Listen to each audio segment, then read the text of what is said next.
Hey, hey, hey! Shalom teman-teman Eco Generation. Apa kabar teman-teman di hari Sabtu ini? Di Heart Set Nightizer kita hari ini. Well, luar biasa kan pastinya. Mungkin biasanya kalau hari Sabtu kita pergi jalan-jalan, tapi hari ini kita beribadah kepada Tuhan. Dan hey, lebih baik satu hari di rumah Tuhan kan, daripada 1000 hari di tempat lain. Jadi come on, kita beribadah hari ini. Dan teman-teman, seperti yang teman-teman tahu, kita masuk ke dalam bulan home. Apa itu artinya home? Home itu artinya rumah. Dan ya, Eco Generation adalah rumah yang tepat untuk kita boleh sama-sama bertumbuh, amin. Untuk boleh kita sama-sama bisa menjadi sama seperti Kristus, menjadi sama seperti Yesus, amin. Dan teman-teman bisa langsung aja klik link di bawah ini, di deskripsi kami. Kita punya yang namanya prayer request dan press report. Prayer request adalah permohonan doa yang, ya, apa yang menjadi doa-doa teman-teman, apa yang menjadi pergumulan teman-teman bisa tuliskan di situ. Dan press report yang menjadi pujian teman-teman, yang menjadi sesuatu yang baik dari dalam teman-teman. Ayo, tuliskan itu. Dengan tulis itu, teman-teman belajar bersyukur. Seperti yang hari ini, kita punya teman-teman yang menuliskannya dari minggu lalu. Ada yang bersyukur karena punya sekolah baru. Hey, teman-teman juga sekolah baru kan? Baru-baru ini teman-teman aja masuk. Walaupun di era new normal seperti ini, teman-teman tetap bersyukur kepada Tuhan karena sekolah yang baru kan? Lalu ada teman-teman kita yang bersyukur karena dapat beasiswa kuliah. Hey, luar biasa banget. Teman-teman kita ada yang dapat beasiswa kuliah. Dan teman kita juga ada yang dapat nilai tertinggi di ujian. Wow, wonderful, luar biasa. Dan teman-teman kita juga ada yang dapat nilai IP kuliah tertinggi. Wow, hey teman-teman, come on. Kita harus menjadi garam dan terang dunia ini, amin. Anak-anak Eco Generation harus dipakai Tuhan secara luar biasa di prestasi, di akademik, di sekolah, dimanapun yang Tuhan percayakan kepada kita. Amin. Juga ada yang bersyukur karena telah menyelesaikan program magang. Well, kita juga harus bersyukur tentang hal ini. Dan tapi teman-teman, di waktu yang sama kita juga punya permohonan doa. Ada beberapa teman-teman kita yang bergumul dengan beberapa doa-doa yang sudah dituliskan. Ada teman-teman kita yang bergumul dengan ujian dan tugas-tugas sekolah yang udah diberikan sama sekolah, yang udah mulai padat gitu ya. Dan kita berdoa ini. Mungkin itu juga pergumulan teman-teman, walaupun teman-teman nggak tuliskan itu. Tapi hey, hari ini kita berdoa biar Tuhan menyertai setiap kita. Tuhan tolong kita di setiap tugas-tugas yang diberikan. Amin.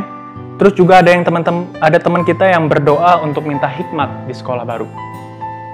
Karena dia susah untuk bergaul dan susah untuk memiliki teman. Hey, mungkin itu juga pergumulan teman-teman. Ayo sama-sama kita berdoa hari ini biar Tuhan kasih hikmat. Tuhan kasih kasih-Nya kepada kehidupan kita. Amin. Ada juga yang berdoa untuk kesembuhan papanya. Well, ini masalah yang besar teman-teman. Kita harus berdoa juga buat setiap orang tua kita. Mungkin itu kesehatan mereka yang sudah tua, sudah sakit-sakitan. Tapi hey, Tuhan akan menyatakan mujizat-Nya, kuasa-Nya pada hari ini untuk setiap kita. Ada juga yang berdoa untuk biaya kuliah dan biaya sekolah. Teman-teman, kalau ini juga pergumulanmu, mari sama-sama kita datang kepada Tuhan, kita berdoa kepada Tuhan. Amin. So, mari sama-sama kita tundukkan kepala kita datang kepada Tuhan, dan kita berdoa merendahkan hati kita. Haleluya. Oh, haleluya, haleluya. Tuhan Yesus, terima kasih Tuhan buat kasih-Mu, anugerah-Mu yang besar dalam kehidupan kami. Oh Yesus, terima kasih, kami bersyukur Tuhan, punya Allah yang seperti Engkau Tuhan. Tuhan, kalau hari ini ada teman-teman kami yang bergumul Tuhan, dengan berbagai macam doa-doa mereka Tuhan. Tuhan, aku berdoa Tuhan, biar hari ini Tuhanlah yang menjadi jawaban atas kehidupan mereka. Tuhanlah yang menjadi jawaban dari setiap pergumulan kehidupan mereka. Tuhan, hari ini nyatakan kuasa-Mu bersama-sama dengan mereka. Tuhan, nyatakan pekerjaan-Mu Tuhan, biar Tuhan nyatakan kuasa-Mu, Tuhan nyatakan mujizat-Mu terjadi Tuhan di dalam setiap kehidupan anak-anak. Mungkin mereka yang bergumul di sekolah, hari ini Tuhanlah menjadi jawaban atas mereka. Mungkin mereka bergumul di masalah keluarga, di masalah kesehatan daripada orang tuanya. Tuhan, hari ini nyatakan kuasa-Mu Tuhan, nyatakan mujizat-Mu Bapa, supaya boleh terjadi Tuhan di generasi kami. Aku percaya Tuhan, hari ini kami telah menang, dan Tuhan telah menjawab setiap doa-doa kami. Kami bersyukur Tuhan punya Allah yang seperti Engkau. Di dalam nama Tuhan Yesus, haleluya. Amin. So, teman-teman, mari sama-sama kita beribadah hari ini dengan hati yang sukacita, karena Tuhan pasti mau berbicara kepada kita hari ini. Shalom.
Ku Allah sumber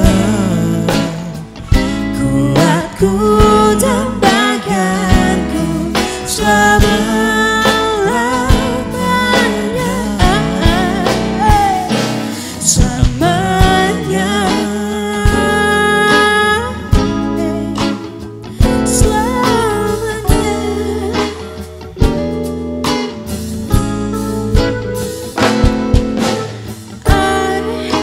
I said I will chance if you pull through for me, but I'm back to my ways by the end of the week. Try to stand off my youth, but I fell to my knees. You're the support that lived to 100 for me by myself. I will try my best, by my best and good enough. When my faith's in strong and I can't go, and there's no one else to trust. You're the one who always keeps your promises. And over again, and again, and again, and again. Even when I failed, you keep your promises. Over again, and again, and again, and again. It's not over till you said Venice. Oh no.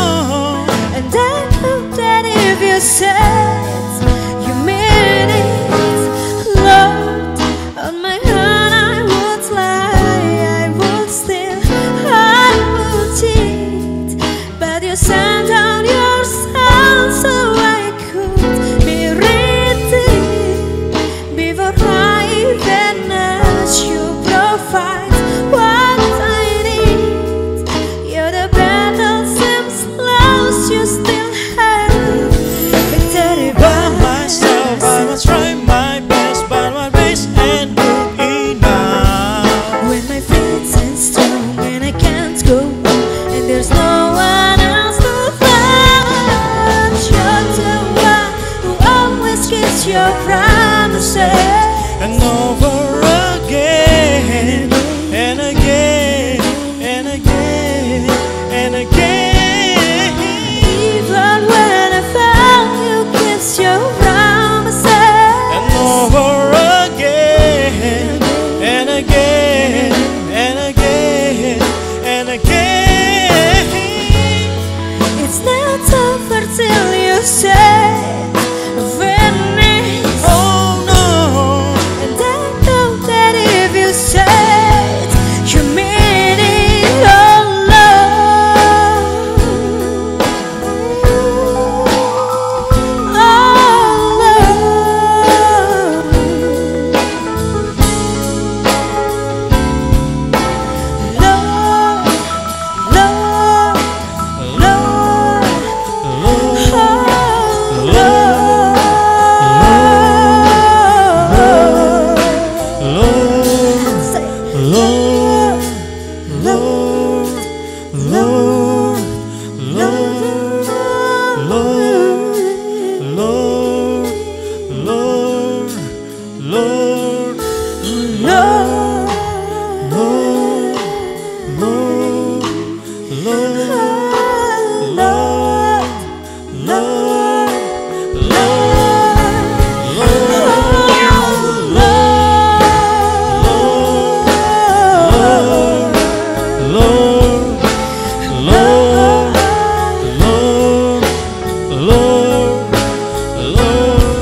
murahmu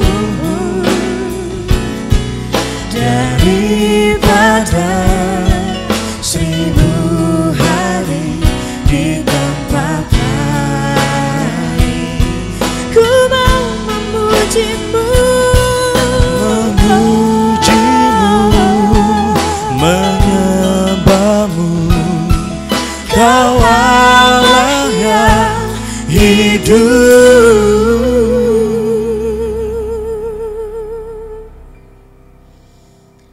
dan menikmati semua kemurahan-Mu, Tuhan.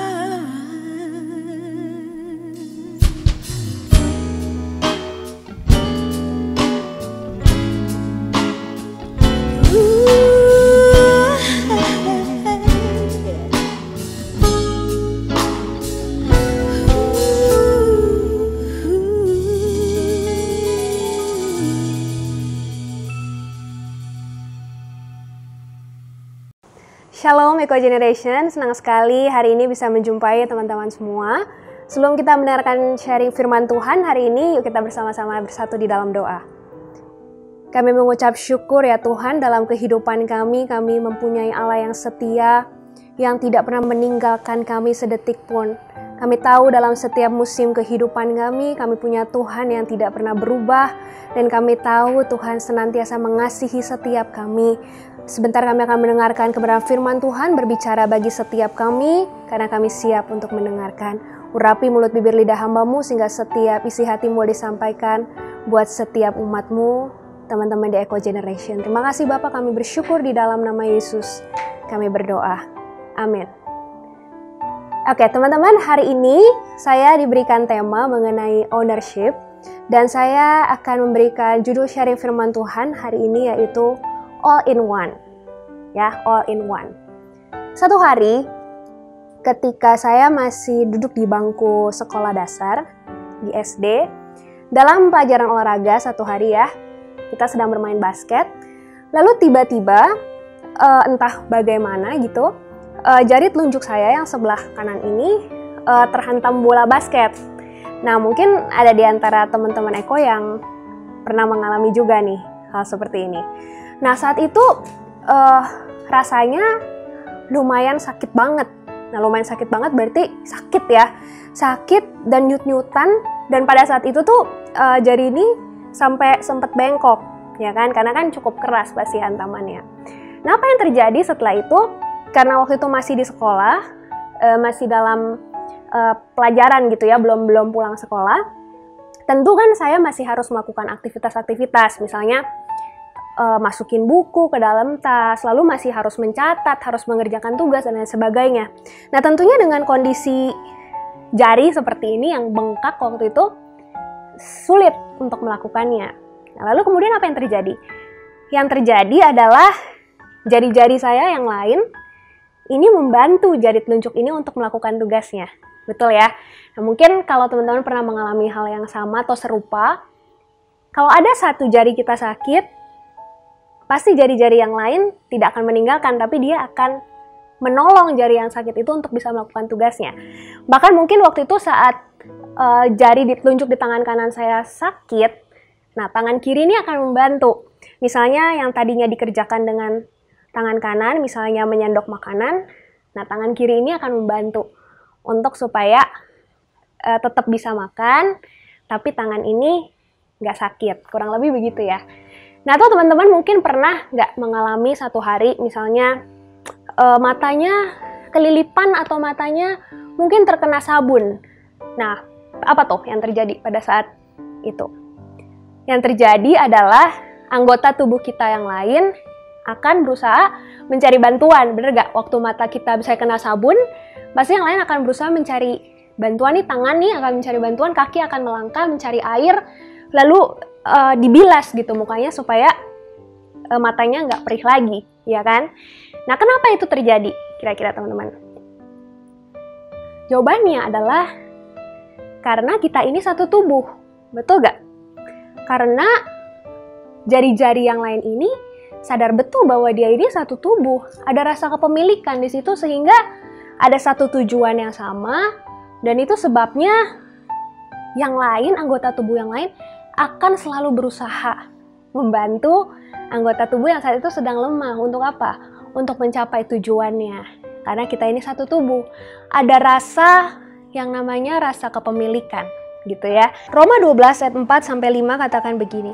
Sebab sama seperti pada satu tubuh kita mempunyai banyak anggota, tetapi tidak semua anggota itu mempunyai tugas yang sama. Demikian juga kita. Walaupun banyak, adalah satu tubuh di dalam Kristus. Tetapi kita masing-masing adalah anggota yang seorang terhadap yang lain. Nah, teman-teman pernah nggak sih berpikir, kenapa sih kita ini ada dan kita ini jadi bagian dari yang namanya Eco Generation?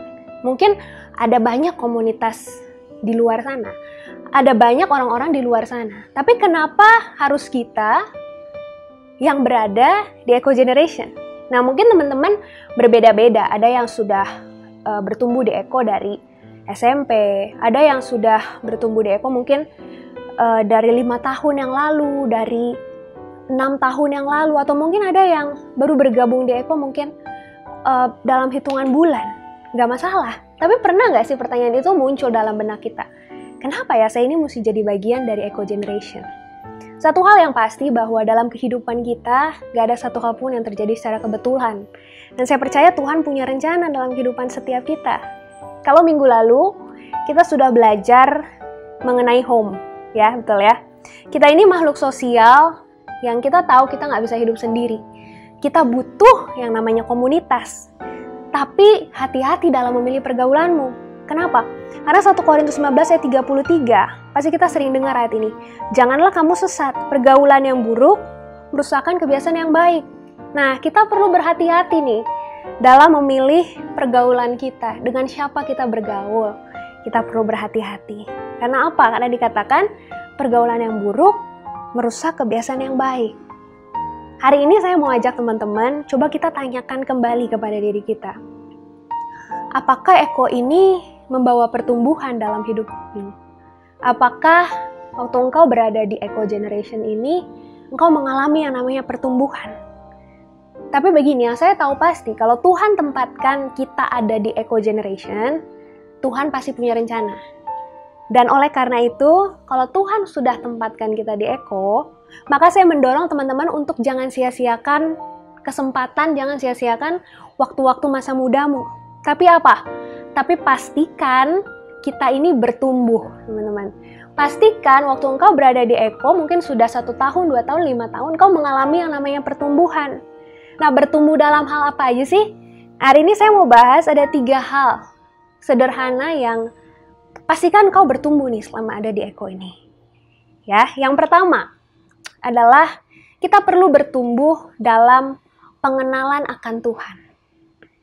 Nah, dalam pengenalan akan Tuhan ini tentu akan kita dapatkan dalam minggu demi minggu. Waktu kita mendengarkan firman Tuhan, waktu kita mendengarkan mungkin sharing dari teman kita, pastikan kita bertumbuh dalam pengenalan kita akan Tuhan. Dan saya percaya dalam program-program yang disediakan, dalam setiap acara-acara mungkin ada kebaktian-kebaktian online ini, itu akan membawa kita punya pengenalan yang semakin bertumbuh hari demi hari akan Tuhan.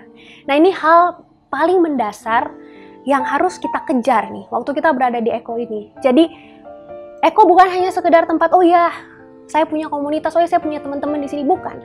Tapi jadikan Eco ini sebagai tempat di mana engkau bertumbuh dalam pengenalanmu akan Tuhan. Sehingga hari demi hari kita semakin didewasakan. Hari demi hari kita semakin mengenal siapa sih Tuhan yang kita sembah itu. Nah, itu hal yang pertama. Kita perlu bertumbuh. Pastikan kita bertumbuh dalam pengenalan akan Tuhan. Lalu selanjutnya, yang kedua, bertumbuh dalam apa sih? Bertumbuh di dalam komunitas yang mendewasakan. Nah, ini menarik, teman-teman. Komunitas yang mendewasakan. Tentu kita punya teman di Eco ini ya. Punya komunitas lah yang saling menguatkan. Mungkin waktu kita ada dalam situasi yang kurang mengenakan.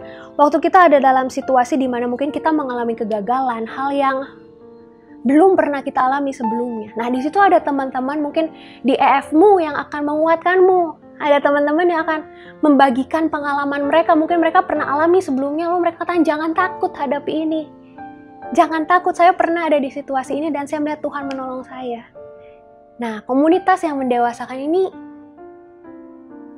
akan menolong kita untuk senantiasa bisa bertumbuh. Tapi jangan lupa, teman-teman, kalau kita bicara tentang komunitas yang mendewasakan, bukan hanya bicara waktu ketika kita dikuatkan. Bukan hanya bicara ketika kita punya teman yang menghibur kita, yang menolong kita. Bukan hanya itu. Tapi komunitas yang mendewasakan juga akan menolong kita bertumbuh, menolong mendewasakan kita dalam apa? Dalam yang namanya gesekan.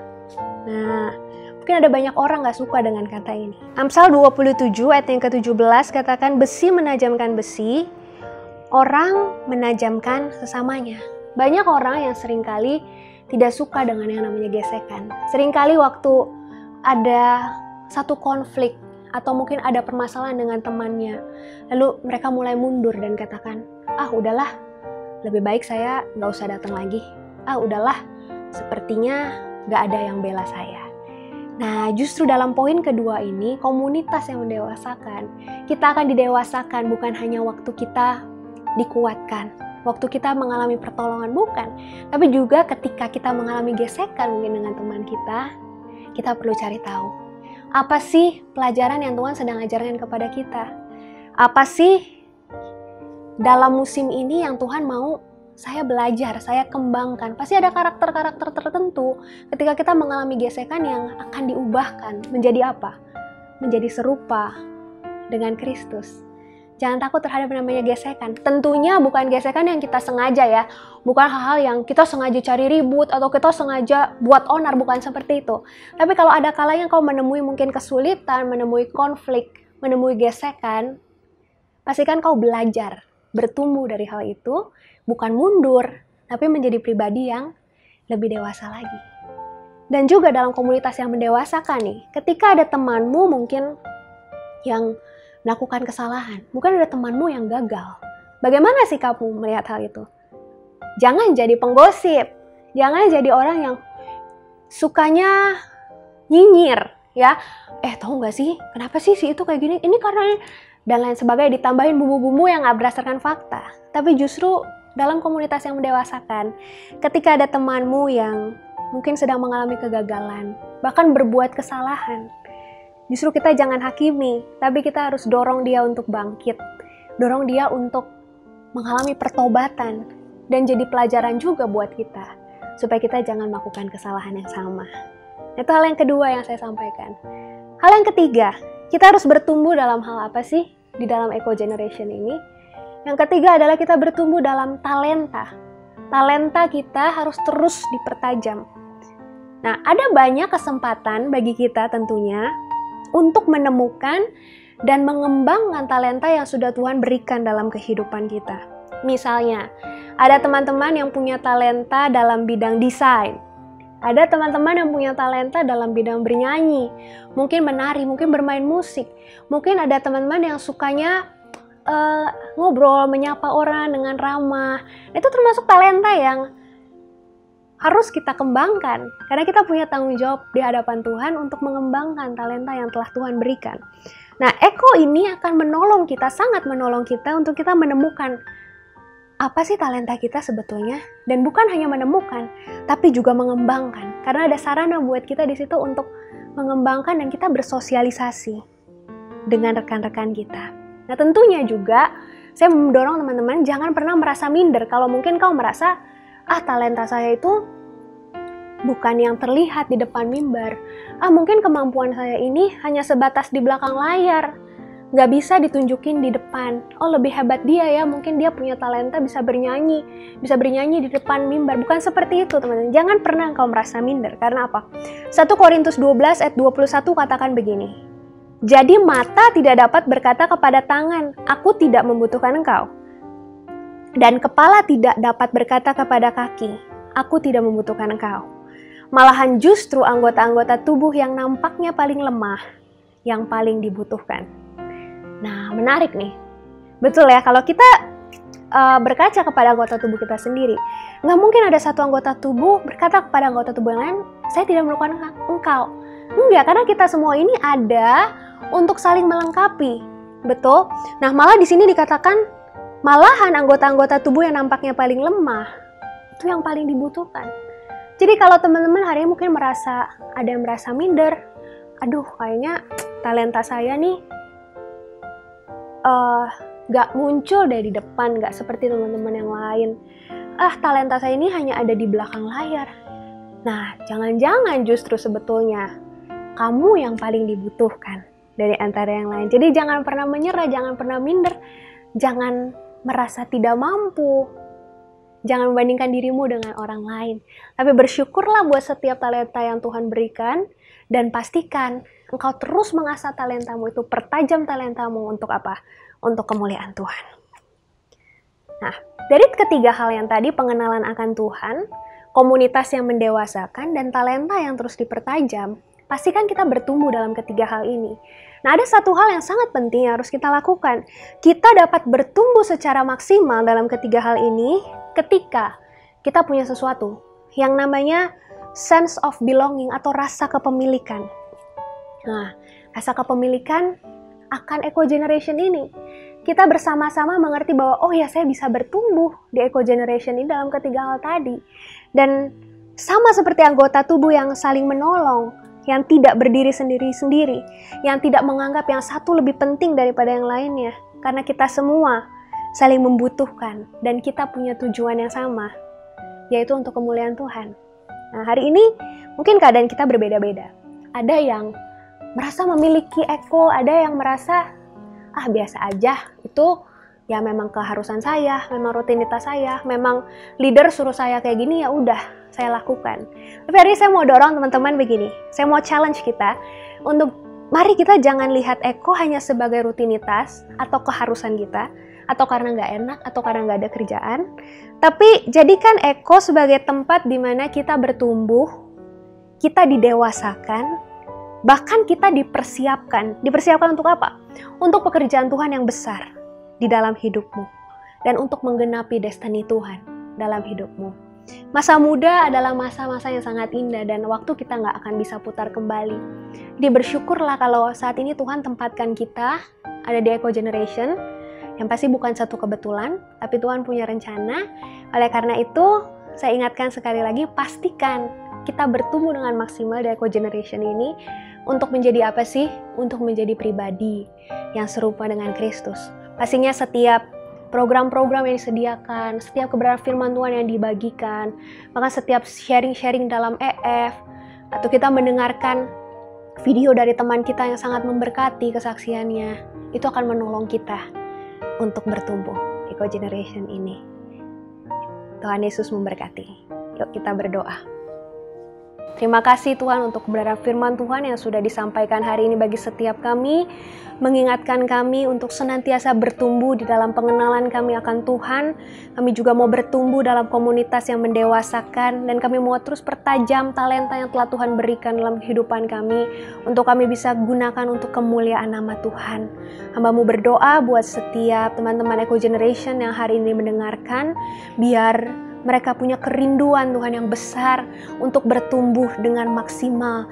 Ketika Tuhan tempatkan mereka ada di Eco Generation ini Tuhan, biar mereka boleh mempergunakan setiap waktu-waktu yang ada, setiap talenta-talenta yang mereka miliki untuk kemuliaan nama Tuhan. Biar waktu-waktu yang Tuhan berikan buat setiap kami di masa muda ini Tuhan, kami boleh pergunakan semuanya, tidak menyia-nyiakannya, tapi mempergunakan dengan penuh hikmat, penuh kebijaksanaan untuk hormat kemuliaan nama Tuhan. Mau selesai berbicara, tapi biar kebenaran firman Tuhan terus berbuah dalam kehidupan setiap anak-anak-Mu, dan mereka boleh menjadi pelaku-pelaku firman Tuhan. Terima kasih Bapak. Di dalam nama Yesus kami berdoa. Amin.